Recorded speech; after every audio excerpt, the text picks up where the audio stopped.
Welcome to OET Answers.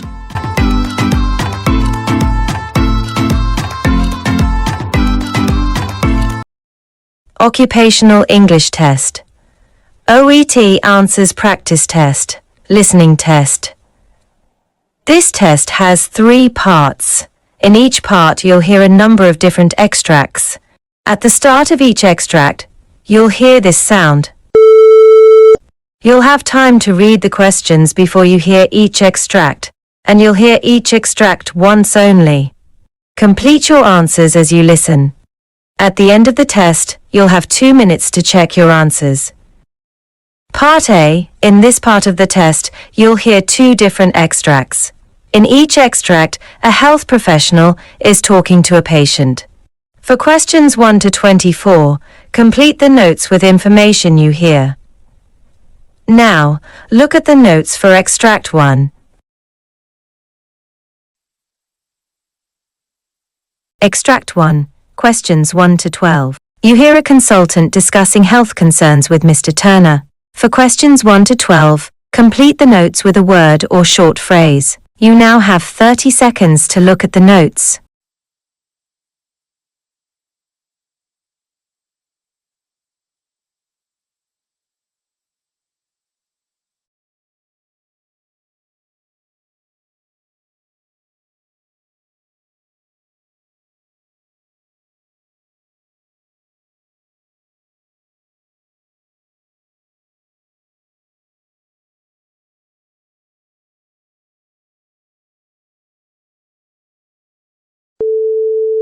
Good morning, Mr. Turner.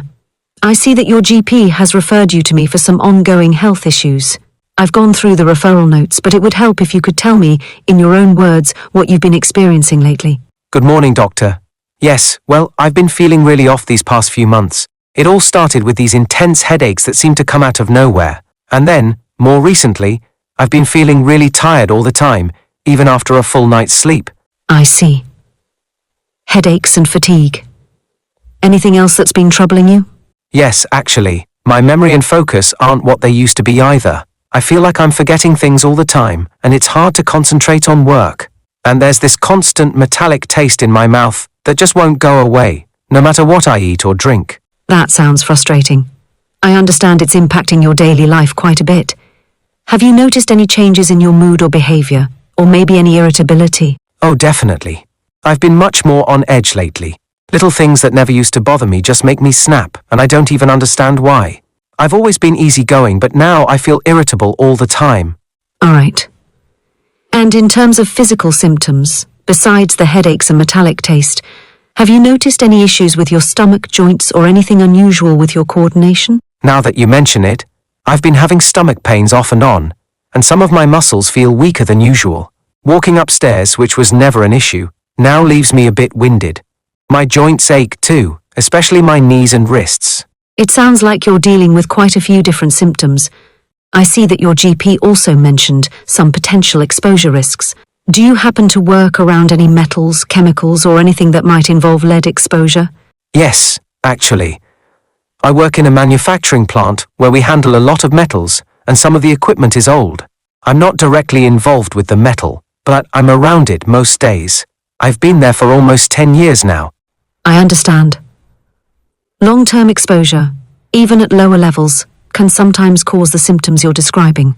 Lead, in particular, has a way of accumulating in the body over time, which could explain some of these issues. I had no idea. Could that really be causing all of this? Yes, lead poisoning can affect several systems in the body, particularly over extended exposure. It can lead to neurological symptoms like the memory issues and irritability you've mentioned, as well as physical symptoms such as fatigue, headaches, and even muscle and joint pain. That's concerning, but it makes sense now that you've explained it. Is there a way to find out for sure if that's what's going on? Absolutely. We'll run a few tests to measure the lead levels in your blood. If we detect elevated levels, it will confirm that lead exposure could be the underlying cause. We'll also check your liver and kidney functions to see how your body has been handling any potential buildup. And if that is the case, what happens next? I mean, can it be treated? Yes, it can. If we do confirm lead poisoning, there are treatment options, depending on the levels detected. Mild cases may only need lifestyle and diet changes to help your body eliminate lead, along with reducing any exposure. For more severe cases, there are medications that help remove lead from your system. That's a relief to hear. So, what should I expect in terms of getting these tests done? We'll start with a simple blood test to check for lead levels. If necessary, we'll follow up with more specialized tests. It may take a week or two to get all the results back and decide on the best course of action, but we'll ensure you're informed every step of the way. Thank you, Doctor. I really hope this gets to the bottom of things. It's been exhausting trying to get through each day like this. I completely understand, Mr. Turner. These symptoms can be quite overwhelming, but we'll work together to figure this out and hopefully get you feeling like yourself again.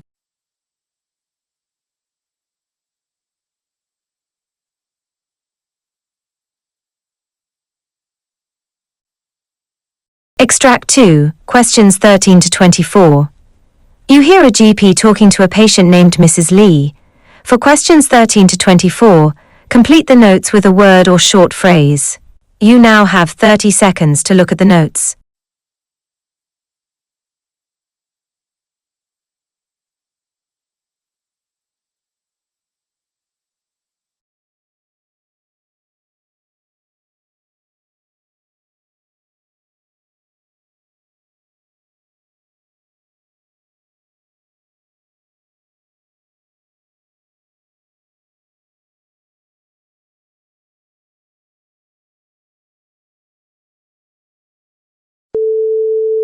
Hello, Mrs. Lee. I understand you've been experiencing some itching. Can you tell me more about what's been going on? Yes, it's been going on for a couple of weeks now, mostly at night. It's so uncomfortable that I can't get a good night's sleep anymore. I've noticed some small red bumps too. I see. That sounds frustrating. Can you describe where the itching is most intense? It's mainly on my wrists, between my fingers and around my waistline. I thought it was maybe a rash, but nothing seems to be helping. Understood. And are there any other areas that itch, or any spots that look different? Well, I've seen similar bumps on my elbows, and recently my husband started itching as well. I'm worried this might be something contagious. That's very helpful information. Based on your description, it's possible you may have scabies, which is a common skin condition caused by tiny mites that burrow under the skin. The itching can indeed become worse at night. Scabies. I've heard of it, but didn't think I could get something like that. Is it easy to treat? Yes, we can certainly treat it, but it does require some specific steps. Scabies is indeed contagious. As you mentioned, your husband now has symptoms. Treatment generally involves applying a topical cream or lotion that kills the mites, and we may also recommend treating other household members to prevent reinfection. So, will this cream get rid of the mites completely? Yes, it's very effective. You'll apply it all over your body, from the neck down, and leave it on overnight. In the morning, you can wash it off.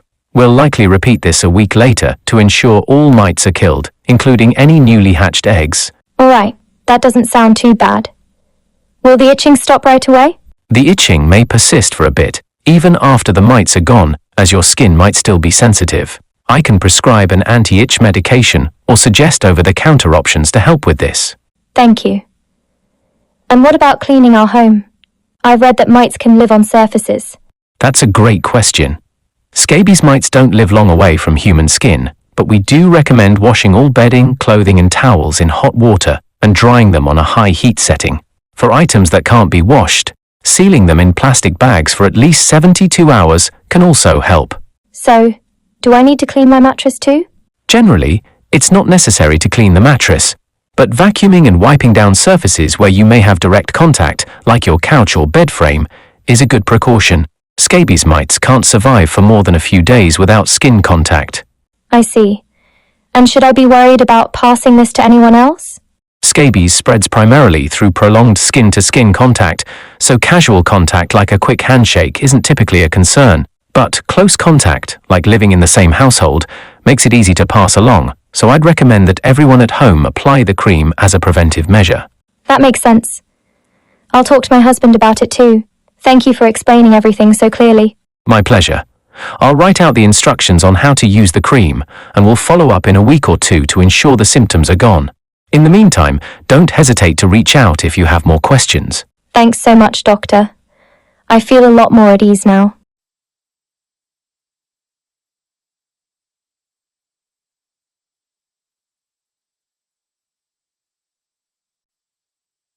That is the end of Part A. Now look at Part B.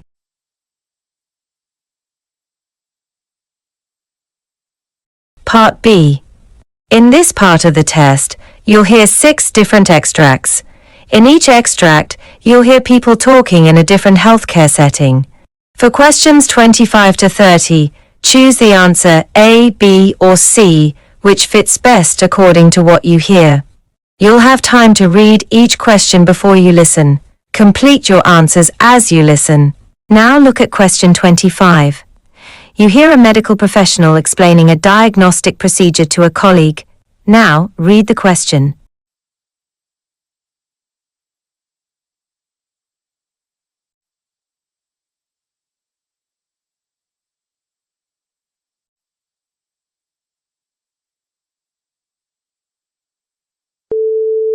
Miss Davis came to us after experiencing severe side effects from standard antidepressants.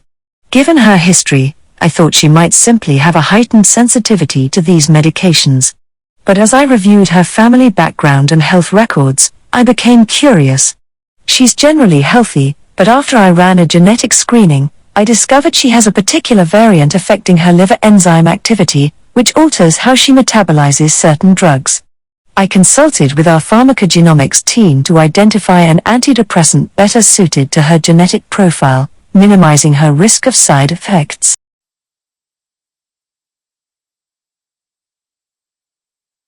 Now look at question 26. You hear an orthopedic surgeon discussing with an intern. Now read the question.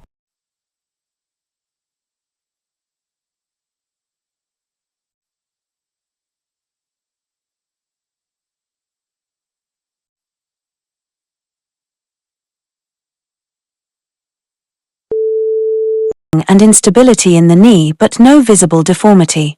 He has difficulty bearing weight and describes occasional locking sensations. The injury occurred 2 days ago, and has been icing it since then. What do you recommend as the next step?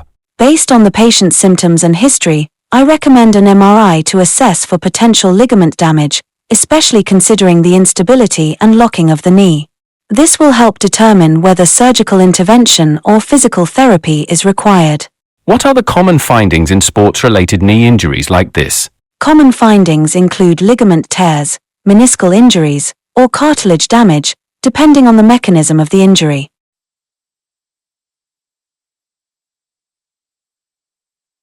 Now look at question 27. You hear an intern ask a senior doctor about a patient's treatment. Now read the question.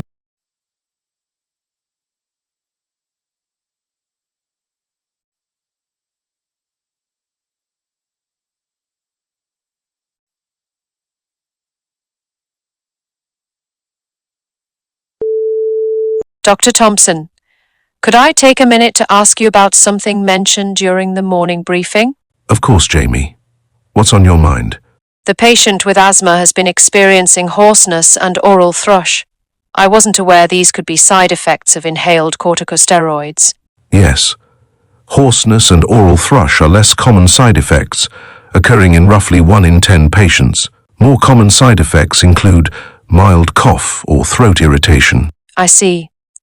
Also, I thought increased appetite would be a common side effect with this medication. For inhaled corticosteroids, increased appetite is actually quite rare, affecting fewer than 1 in 100 patients.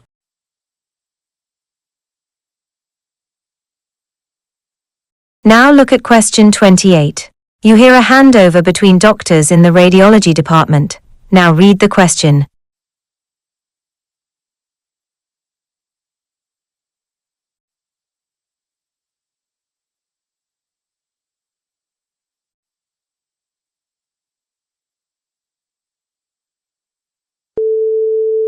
What a frustrating situation today. Yes, I can imagine.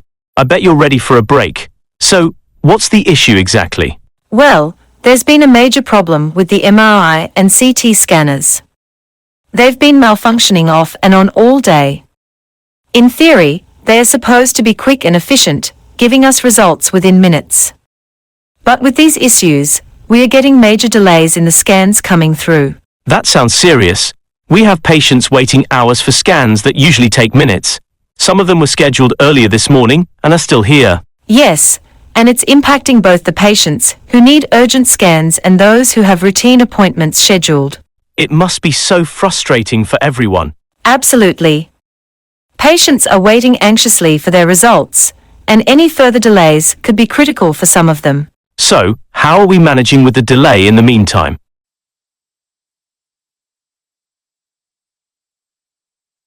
Now look at question 29.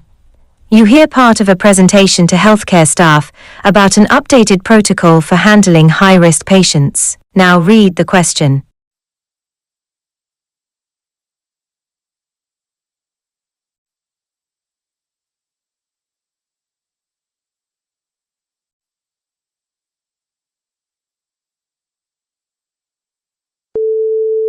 Now, you'll have received information about the new protocol for managing high-risk patients, and I'm sure you're all forming opinions on how it might affect your daily routines. You're probably aware of the importance of these changes in improving patient safety and outcomes. This is a priority for all of us, but of course we also need to ensure your workload remains manageable. I understand there may be concerns about how demanding these procedures might be, especially with the pressures you're already under. That's why we've arranged for additional support staff to be on hand to help with these cases, ensuring you won't be overstretched. Plus, managers will be monitoring the implementation closely to ensure the protocol runs smoothly and doesn't disrupt your usual workflow.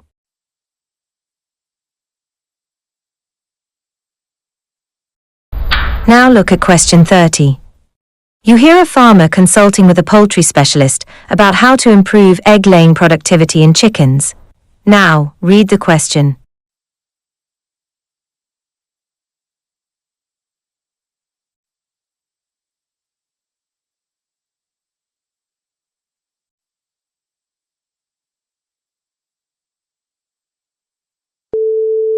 Can significantly impact egg production in your chickens. Sure, sounds good. First, lighting is critical. Chickens typically need about 14 to 16 hours of light per day for optimal laying. So I recommend setting up a timer with artificial lighting to supplement during shorter daylight months. Consistent lighting will help maintain steady production levels. Temperature is also essential. Keep it around 70 degrees Fahrenheit if possible. Extreme cold or heat can disrupt their laying cycle. Right, that makes sense. And diet is equally important. Make sure they're getting a balanced feed with enough protein, calcium, and other essential nutrients. The one thing you want to avoid is overfeeding, which can lead to weight gain and actually reduce egg production. So keep portions controlled and make sure they're getting enough exercise. Got it. Why does overfeeding reduce egg production? Overfeeding can cause them to store more fat, which can interfere with their reproductive systems. So it's best to keep them on a balanced and controlled diet.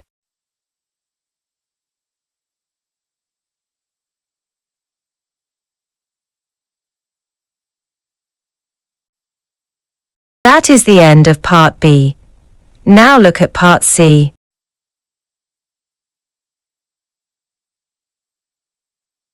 Part C. In this part of the test, you'll hear two different extracts. In each extract, you'll hear health professionals talking about aspects of their work. For question 31 to 42, choose the answer A, B, or C, which fits best according to what you hear. Complete your answers as you listen. Extract 1, questions 31 to 36. You hear a doctor giving a detailed presentation on eczema. You now have 90 seconds to read questions.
Hello everyone, and thank you for joining me today.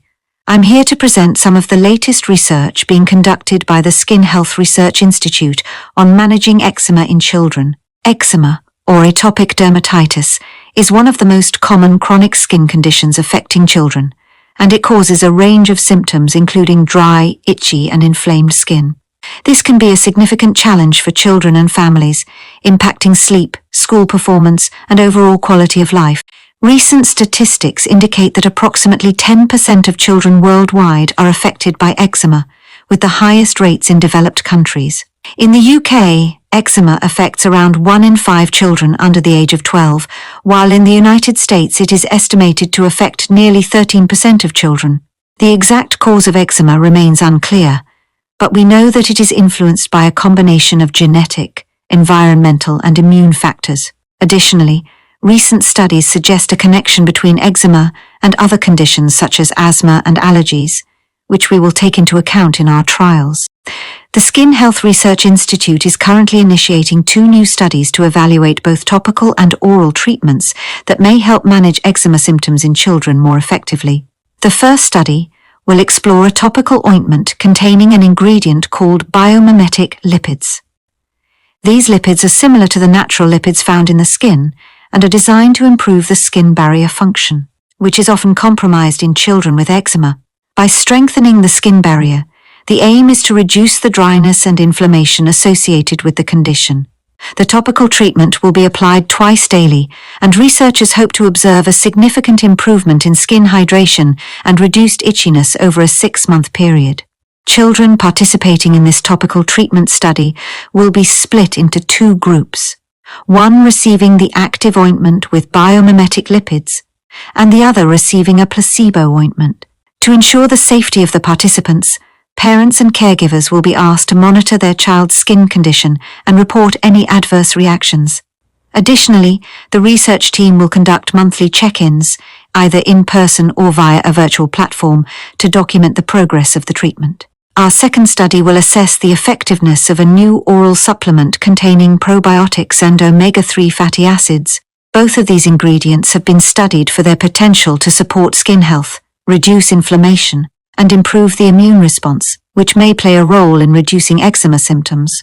Unlike the topical ointment, which directly targets the skin, this oral supplement aims to improve skin health from within by balancing gut bacteria and boosting anti-inflammatory processes in the body. Children enrolled in this study will take the supplement once daily, and the study will continue for a duration of 1 year to allow time to assess any longer-term benefits. One of the main objectives of these trials is to understand whether these treatments can help reduce the need for steroid creams and other medications often used to manage eczema. Steroids, while effective, can lead to side effects, especially when used long-term, and some parents are concerned about their children relying on them indefinitely. Additionally, for many parents, the link between diet and eczema is an area of interest.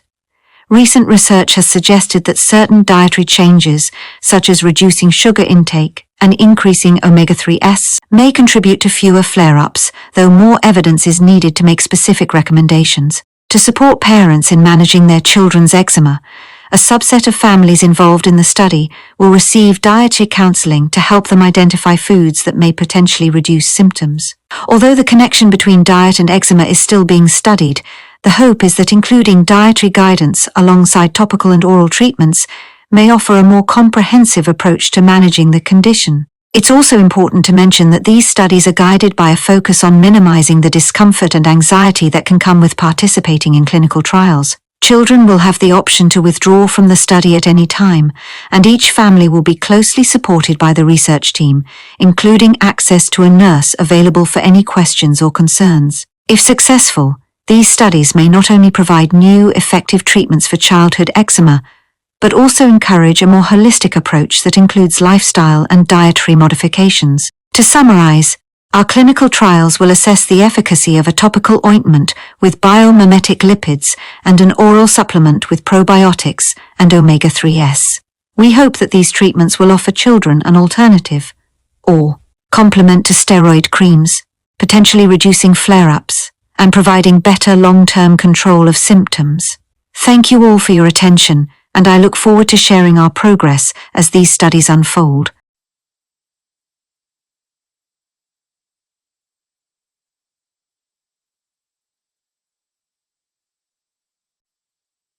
Extract 2. Questions 37 to 42.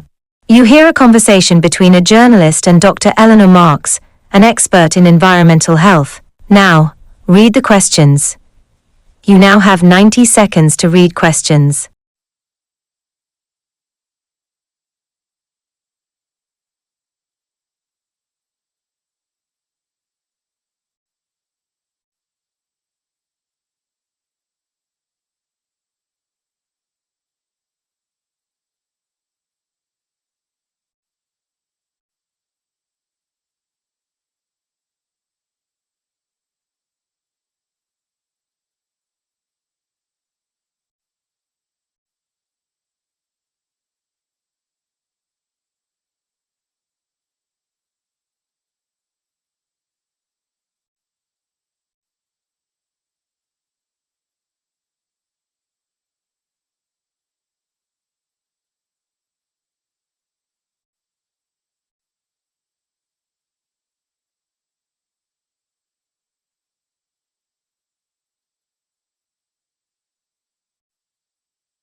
Hello everyone, and thank you for joining us in this session on sustainable practices in healthcare. Today I'm joined by Dr. Eleanor Marks, an expert in environmental health, who has recently completed a comprehensive study on waste management in healthcare settings.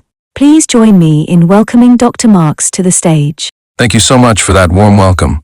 I'm really excited to share some of the insights we've gathered on this essential but often overlooked topic. So, Dr. Marks, tell us a bit about what led you and your team to focus on medical waste management. Well, healthcare facilities generate substantial amounts of waste daily, ranging from plastic packaging to hazardous biomedical waste.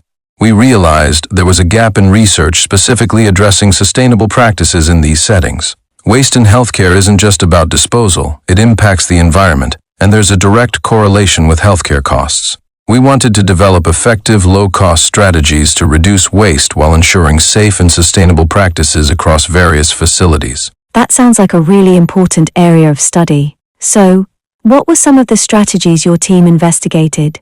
We focused on three main areas: reducing single-use items, improving recycling programs, and implementing eco-friendly disposal methods. In the case of single-use items, we encouraged facilities to substitute certain disposable items with reusable ones where feasible.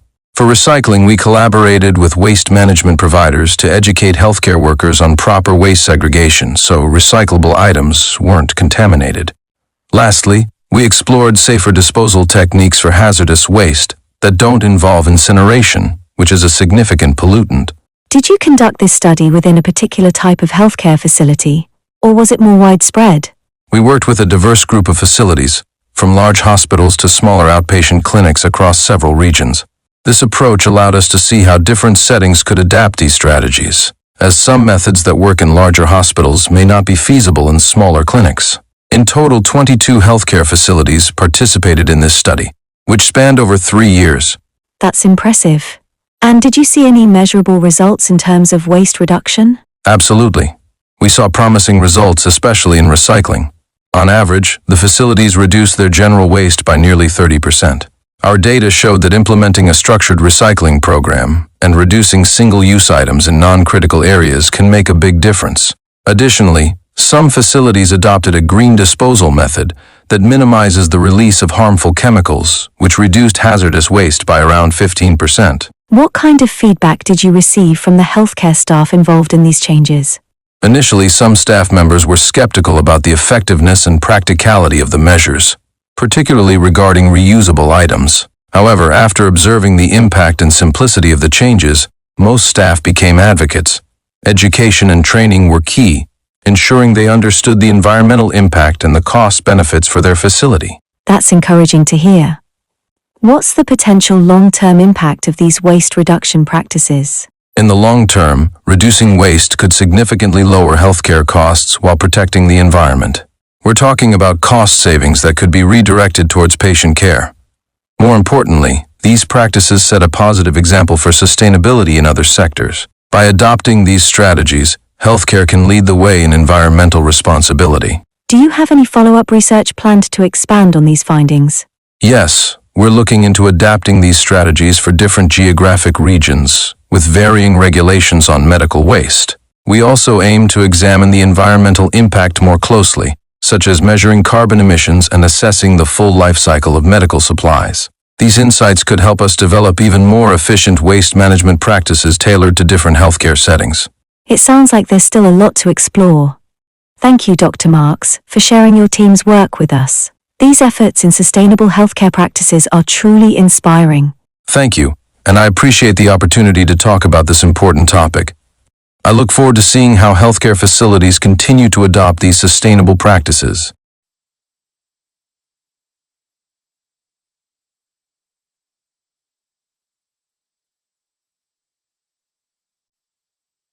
That is the end of Part C. You now have 2 minutes to check your answers.